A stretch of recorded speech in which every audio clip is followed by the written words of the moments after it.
Hello everyone. First news update for 22nd of September. Now it's 9:30 in the morning Moscow time, and I have prepared for you quite a number of news and some major developments that Russian media and public is paying attention to. And hopefully you will find this episode informative and interesting, useful. And if so, please like the video, click that like button, and leave some commentary. This might help to deal with the algorithm. And if you like my work and want to support her, all the links will be in the description box and in the pinned comment. Before I start, I will just remind you that this evening at 10:11 p.m. Moscow time, I will start live stream with the second news update, and I will present during that live stream all the main news that Russian media and public will be focused on during their day. That's been said, let's start this news segment. And first of all, dear friends, let me give you a quick summary of the situation on the battlefield. There was no major changes in the Kherson region.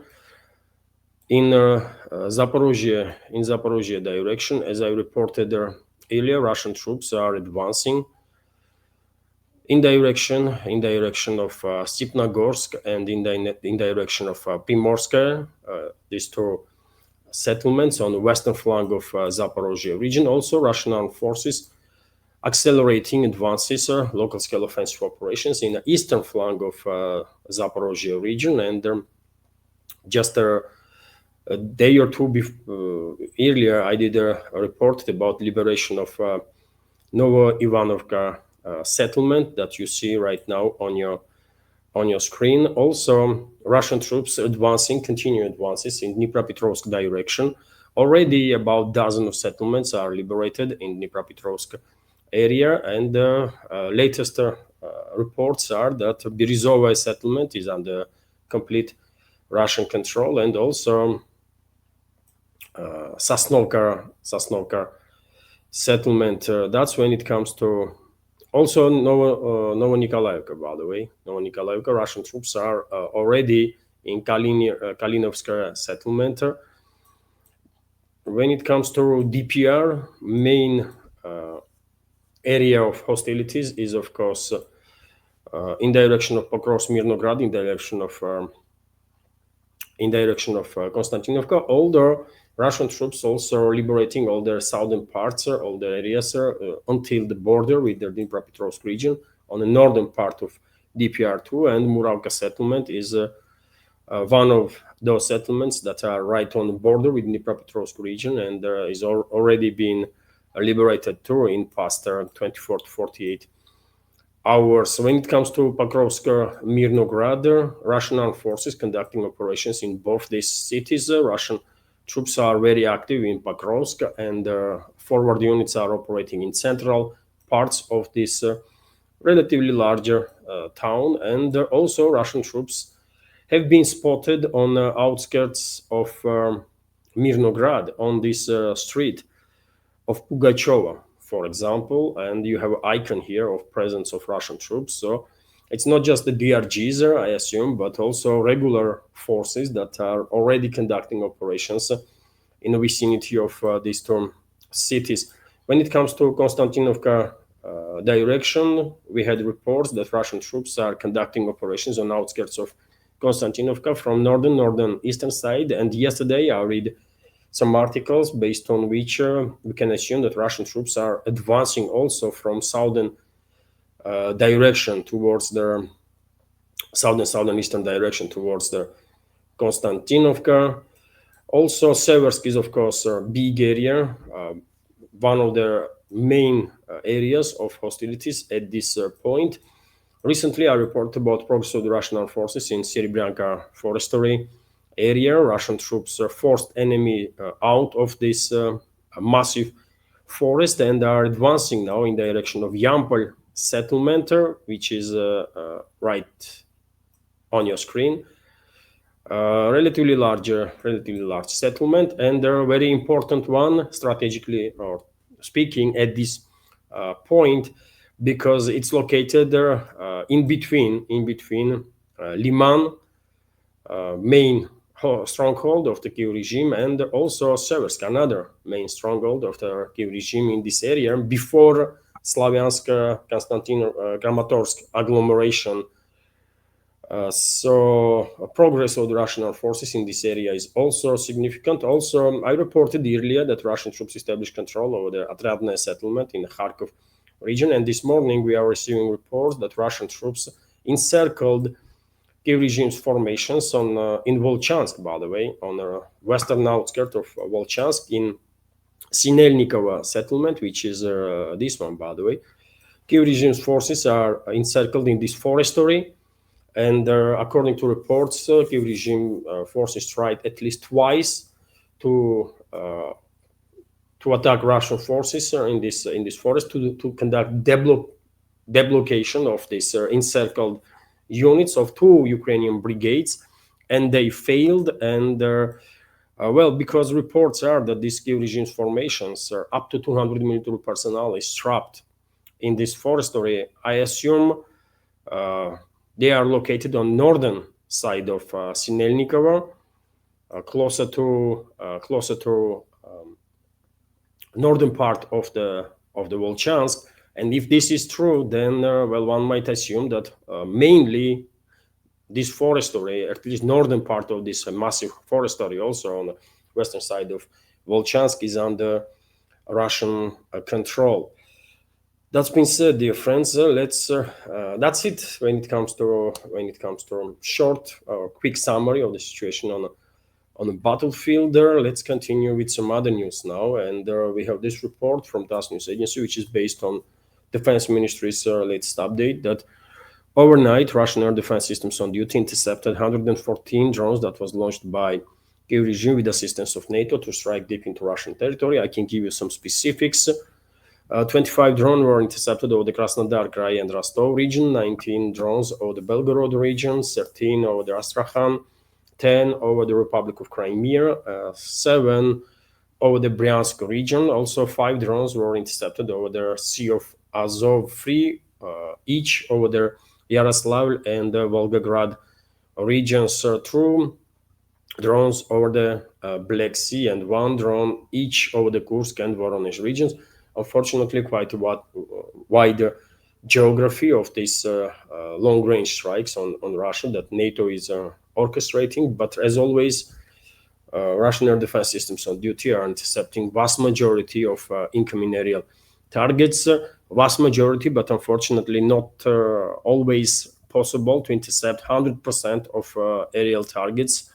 And for example, this morning we have this report that a drone detonated near the Belgorod administration building, for example. Ukrainian drone detonated near the Belgorod administration building, injuring 2 people. Governor Vyacheslav Gladko reported on the Telegram channel this morning. And also, unfortunately, yesterday, Kiev regime targeted civilians in Crimea, and Russian Defense Ministry made a statement about it. So Kiev regime launched terrorist attack on a resort area of the Republic of Crimea where there are no military facilities. And we have a quote from the statement. On September 21st, 2025, the Kiev regime carried out a deliberate terrorist attack on civilian targets in the Republic of Crimea at approximately 7:30 p.m. Moscow time in a resort area of Republic of Crimea where there are no military facilities. The Ukrainian armed forces carried out a terrorist strike using drones armed with high explosive warheads. And unfortunately, as a result of this attack, according to latest reports that I see, 16 civilians were wounded and 3 civilians were killed. This is still preliminary data. During the day, we will learn some details about this, yet another terrorist attack of Kiev regime and NATO against Russian civilians, against Russia. And of course, during this evening's live stream, I will share additional information on that. Also, we have this report that Russian armed forces launched a long-range precise strike last night on military-industrial complex of the Kiev regime, on military and logistical infrastructure. Explosions were heard in the Kiev region, Zaporozhye, Dnipropetrovsk, Kharkiv, Sumy, Nikolaev, Odessa, and several other directions. Main focus of last night's strikes, as far as I can tell, based on reports that I see this morning, was the Kiev regime, Kiev region where Kiev regime still has some some elements of military-industrial complex. And for example, we have this report from RIA Novosti that Russian forces struck a drone assembly plant near Kiev. So Russian military struck a drone assembly plant in the Kiev region. Nikolaev underground coordinator Sergei Lebedev told RIA Novosti. So Borispol is under the attack. It is known that it hit the UAV assembly shop, the training base, and the warehouses. So this is about Russian strikes last night. The strike are coming in series. Explosions can be heard. Lebedev added, according to their online map of the Ministry of Digital Transformation of Ukraine, an air raid siren was declared in Kiev and the 7 regions on Monday night. So, as I said, the Russian armed forces conducted yet another relatively large-scale drone strikes on military and logistical infrastructure of the Kiev regime and military-industrial complex, whatever is left of it. RIA Novosti is also reporting that, as I mentioned, dear friends, in Sinelnikovo area, there is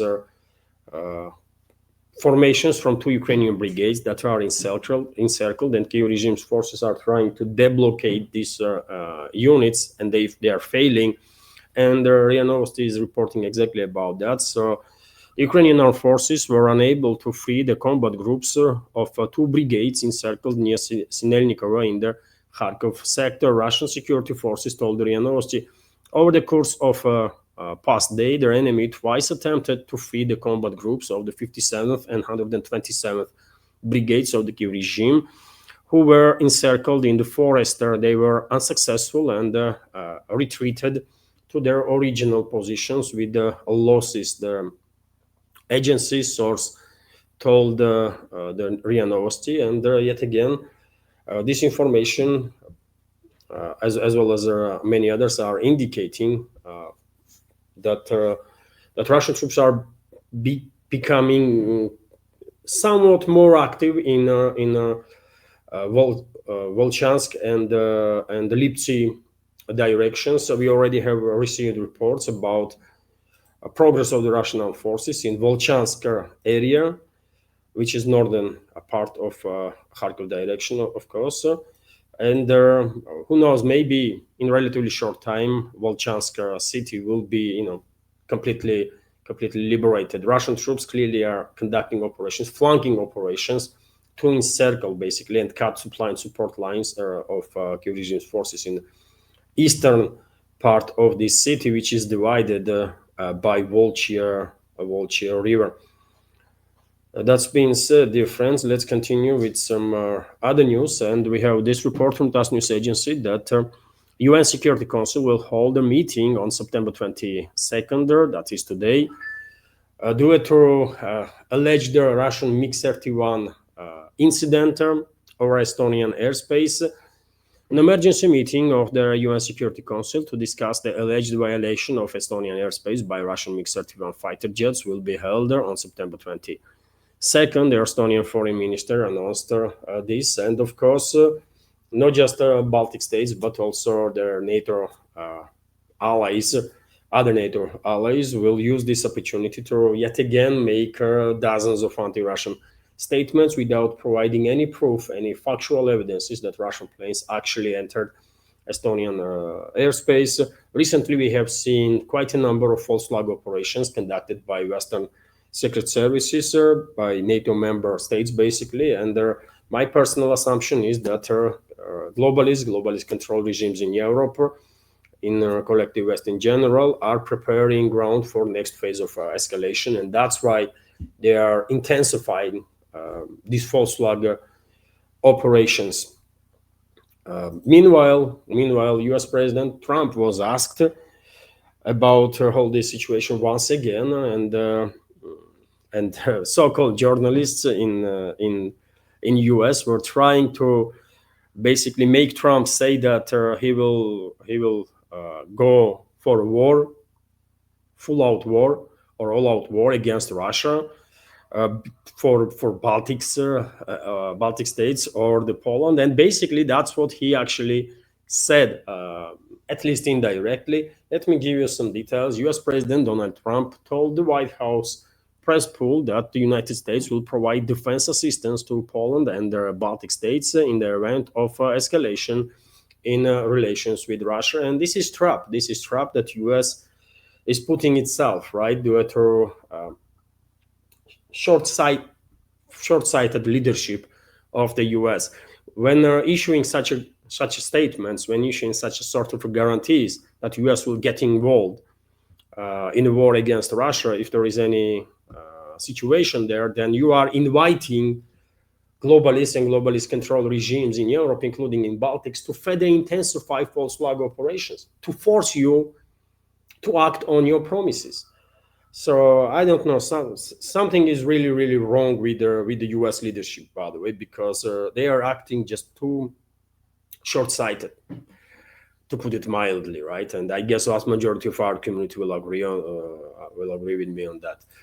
Anyways, let's continue. We have this report that Russian press spokesman of the Russian president, Dmitry Peskov, was asked to comment on latest escalation that we are seeing from European states. And that's what his comment is. European countries are doing everything possible to further escalate tensions in Ukraine and encourage Vladimir Zelensky to continue military action, according to Russian president's press secretary, Dmitry Peskov. And that's about it. I mean, that's all we know, actually, based on open sources. And that's what situation on the ground is. European elites are not about the escalation, not about ending hostility. They are all about prolongation of this conflict as much as they can. And they are creating traps for the US. They are desperate to keep US in this proxy war because they know on their own they are unable and have no chances to sustain this proxy war against Russia for much longer. And only hope for them, for globalist control regimes in Europe, is US to be in leading positions when it comes to this war. And unfortunately, at least for now, seems like they are quite successful, and the US is still engaged in this proxy war and leading the charge, which is shame, by the way, because after Anchorage summit, there was a cautious optimism that maybe America first forces in US actually regain control over the White House or the Washington and will pull out US from this proxy war in which there is nothing, literally nothing, to benefit US, right? Some might say, well, US is selling hundreds of millions of dollars of weapons to NATO member states now that then are transferred to the regime. Yes, this is factually accurate. US just a couple of days ago authorized transfer of another military aid package worth 500 million, for example. But I believe on geopolitical scale, and that means economy also, US is losing trillions while being engaged in this proxy war. Not millions, not hundreds of millions, but trillions. So that's why I'm saying there is nothing for US in this proxy war. And if US leadership were clever enough, they would never allow themselves to end up in this position. And if current leadership of US actually based policies of current leadership US is actually based on best interests of their people of US, they will pull out that country from this proxy war. But it does not look like this is the case. Does not look like that. Trump, Trump is definitely not in a hurry to pull out US from this proxy war, which is yet again very unfortunate and will only harm US itself too.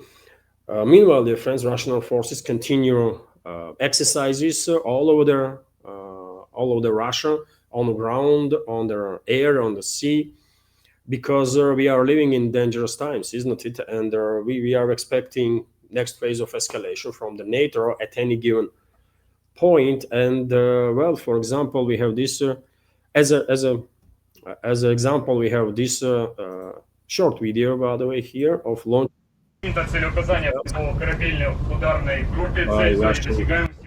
by Russian nuclear hunter submarines, nuclear attack submarines. Well,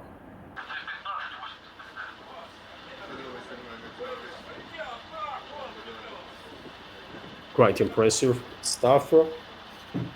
And I remind you, dear friends, that Russian armed forces are armed with their long-range hypersonic missiles, Russian nuclear submarines included, right? And these missiles cannot be intercepted. And this type of exercises definitely is very important because you never know. You never know when order will come to launch a retaliatory strike on enemy. So exercises are underway constantly. These exercises took place in Barents Sea, by the way.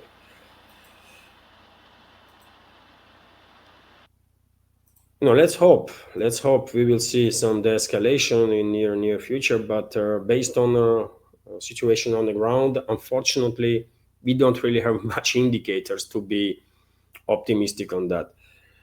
Let's continue with some other news, dear friends. I'm gonna try to make this a first update as short as I can, like 35 minutes would be ideal. So therefore, I will go through at least headlines. Venezuela is reporting, and of course, all the other media outlets here in Russia did pay attention to this topic, that there was a memorial service for Charlie Kirk, which was held in Phoenix Stadium, in a football stadium in Phoenix, by the way. So a memorial service was held there in Arizona for political activist Charlie Kirk, who was shot to death. The ceremony took place at the football stadium in Phoenix. The entire administration attended. Administration of US, Donald Trump, and the members of his team spoke at the memorial service. And there were many public figures, by the way, not just administration, but many public figures, especially on a centrist and the right side of aisle,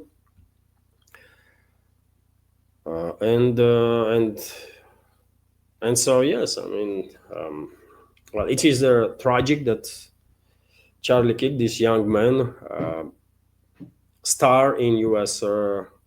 Conservative community, was killed this mercilessly. It is sad. It is tragedy, of course, and unfortunately, this tragic story is being used by many now to further divide society in the U.S. instead of calls for unification of the society. Some groups are using this tragedy to further divide the public, including the so-called media in the U.S. On the way to White House, I assume, U.S. president was asked some questions about different topics on the plane, and by one of the reporters there from presidential pool, he was asked about $755 million that U.S. paid to Russia for enriched uranium, and Trump had no answer about it. Journalist asked her, you are demanding from Europeans to cut ties with Russia completely, not to buy no energy resources, nothing, and the White House is imposing pressure on Russian allies too to cut ties with Russia, while U.S. itself is buying energy sources from Russia, and Trump literally had no answer on that. And this once again indicates that all this topic of U.S. pressure on Europe to cut ties with Russia is not really about Ukrainian crisis, but about hostility between the U.S. and Europe that is happening right now and for quite a while. Leading forces in U.S., ruling class of U.S. Wants to reindustrialize their country as fast as possible, and one of the ways they can do it is on expense of Europe, right? They destroyed already relationships between Europe and Russia, and while doing so, accelerate the industrialization of the European economies. And they are pursuing this goal further, right? And pushing Europe to destroy now relationships, not just with Russia, which is already destroyed, but also with China, India, and other BRICS or Shanghai Cooperation Organization members. Let me give you a short video on this exchange. The right man, go ahead. I got the experts. You've been calling on Europe to stop buying Russian oil. The U.S. has imported $755 million worth of Russian uranium and plutonium so far just this year. That's up from the Biden administration last year, about $100 million. Can you ask Europe to cut off purchasing those kinds of products? Doug, do you know anything about that? Well, yeah, absolutely, but this goes back, not only drill baby drill, but we've got a mine baby mine. We allowed ourselves to fall into dependence of both China and Russia for critical minerals. Trump has no answer, by the way. Trump just has no answer on this question, and yet again, this topic clearly illustrates that it's not about Ukrainian crisis. It's about struggle that is happening between U.S. Political elites, U.S. ruling class, and European ruling class. U.S. seems to be more successful because they clearly managed to force Europe to commit suicide, cut ties with Russia, Russian energy sector, which is the main reason why we are seeing accelerated deindustrialization in Europe, in European economies. And you think where all these manufacturing plants that are shutting down in Europe are moving? Into US, right? And in certain states of US, by the way, energy cost is allegedly five times cheaper than in Europe, which is very significant, isn't it? Very significant. Let's continue with some other news, dear friends. RIA Novosti is reporting that head of European Commission Ursula von der Leyen responded to Trump's calls for tariffs against India and China. Let me give you some details. The EU will make its own decision. The request is linked to their president's desire to increase pressure on Russia. We know that in this increasingly complex geopolitical environment, we must strengthen our partnership based on shared interests, she said in an interview with the Belgian newspaper Stroer. The head of European Commission called deepening cooperation with India more important than ever, given its growing role in ensuring security of the Indo-Pacific region. European Union does not intend to automatically impose 100% tariffs on India and China. Basically, that's the statement of Ursula von der Leyen, at least for now.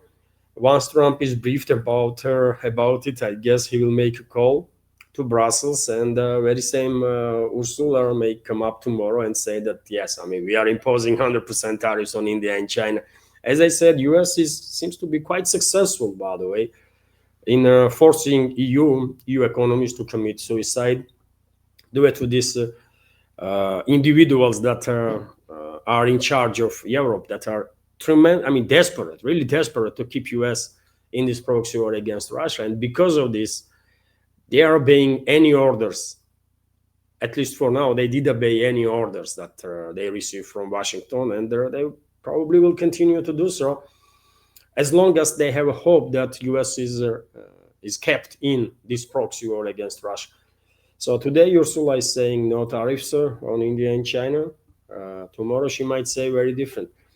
Meanwhile, dear friends, yesterday, a number of European countries announced the recognition of the state of Palestine, and also Canada and Australia. So I believe four countries from Collective West yesterday recognized Palestine as a state: Canada, Australia, Portugal, and United Kingdom. In upcoming days, a number of other European states or states from the Collective West are planning to do the same. Okay, I mean, if these countries will not change their attitude towards the Israel, if they're not going to cut military assistance to Israel, then formal recognition of a state of Palestine hardly will have any impact on the ground to save the people, right? Meanwhile, Netanyahu threatened to respond to states that recognize Palestine. He is not shying away to issue direct threats towards everybody, basically.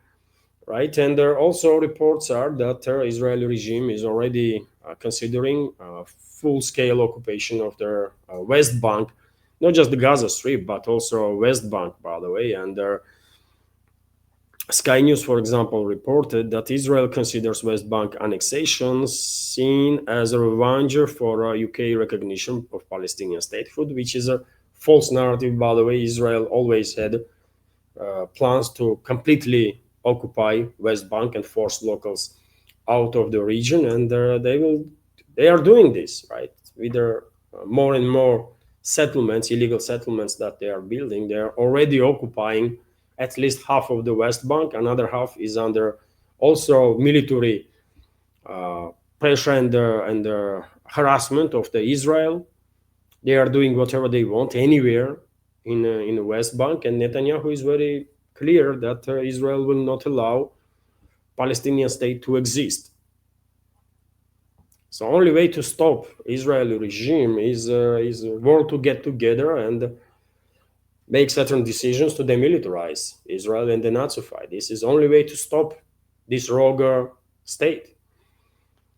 Meanwhile, interesting videos surfaced, by the way, on internet of some armored units of Egypt being deployed not far away from border with Israel. I remind you, dear friends, that yesterday I reported that Netanyahu allegedly asked Donald Trump to use its leverage over their Egypt to force them withdraw their forces from Sinai Peninsula. And well, I saw this video on internet, and I think maybe that's what Israeli regime was talking about: deployment of some not just manpower but also armored vehicles. Look, a lot of tanks, a lot of armored vehicles in this video. By the way, I cannot confirm that this was definitely filmed in Sinai Peninsula. I just don't know. But this video surfaced on internet, was published on internet yesterday, and I decided to share with you. So maybe Egypt is actually deploying its some of its army into Sinai Peninsula. Well, might be their case. Although I don't think Egypt on its own will do anything to deter Israel. Egypt is in no position to do so, but together with the rest of the world, together with the region and the other regional countries, and with assistance of rest of the world, yes, Egypt might play some important role to save the people of Palestine and people of the region, civilians, by the way, from being killed by Israel. That's been said, let's continue with some other news. How long is this? It's already 33 minutes. Couple of more news, dear friends. So RT is reporting that, as you know, Trump issued yet another threat to Afghanistan in regards to Bagram air base. Trump wants air base to be back in U.S. hands, although Taliban already on several occasions responded to that, and we have new statement from Afghanistan. Afghanistan has rejected U.S. President Donald Trump's ultimatum that Bagram air base be returned to American control.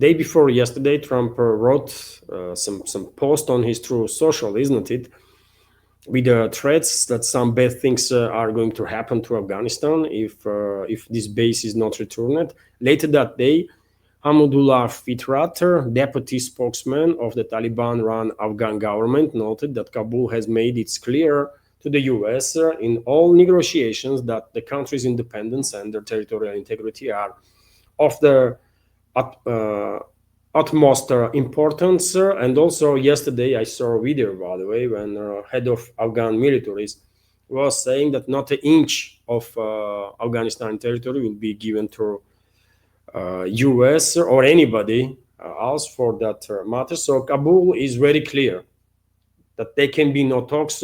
US President Donald Trump claimed that there are talks already underway between US and Afghanistan, but head of Afghan military stated that there is no talks about